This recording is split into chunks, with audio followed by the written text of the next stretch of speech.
आटपाडी ग्रामपंचायत समितीचे नूतन सदस्य तसेच आवळाई गावचे उपसरपंच श्री दिलीप अण्णा हेगडे यांचे हृदयविकाराच्या तीव्र झटक्याने दुःखद निधन झाले आहे। त्यांच्या आकस्मिक जाण्याने संपूर्ण परिसरात हळहळ व्यक्त होत आहे।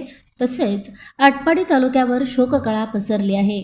नुकत्याच पार पडलेल्या जिल्हा परिषद व पंचायत समिती निवडणुकीत जनतेने त्यांच्यावर अपार प्रेम आणि विश्वास दाखवत मोठ्या मताधिक्याने त्यांना विजयी केले होते। विजयाचा गुलाल अजून सुकलाही नव्हता। जनतेच्या अपेक्षांचे स्वप्न त्यांच्या डोळ्यात आकार घेत होते।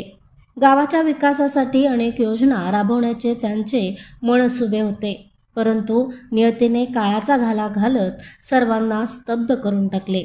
दिलीप अण्णा हेगडे हे मनमिळावू, कार्यतत्पर आणि सर्वसामान्यांच्या प्रश्नांसाठी सदैव धावून जाणारे नेतृत्व होते। त्यांच्या निधनाने केवळ कुटुंबियांचाच नव्हे तर संपूर्ण आटपाडी तालुक्याचा आधारवड हरपला आहे। ग्रामस्थ, कार्यकर्ते आणि समर्थकांमध्ये शोककळा पसरली असून सर्वत्र श्रद्धांजली अर्पण केली जात आहे। ईश्वर त्यांच्या पवित्र आत्म्यास चिरशांती देवो आणि त्यांच्या कुटुंबियांना व समर्थकांना हे अपार दुःख सहन करण्याची शक्ती प्रदान करो, हीच भावपूर्ण श्रद्धांजली। प्रशांत कांबळे, अग्रणी न्यूज, विटा।